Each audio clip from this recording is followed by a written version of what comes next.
गेटमा बस्ने आमा दाजुभाइ दिदीबहिनीहरू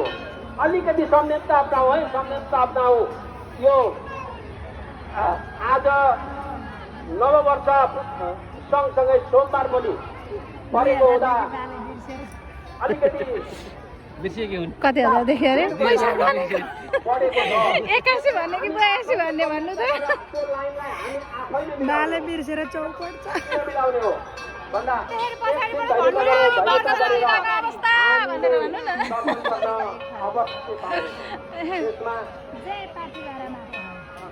अवश्य उपस्थित हुनुभएका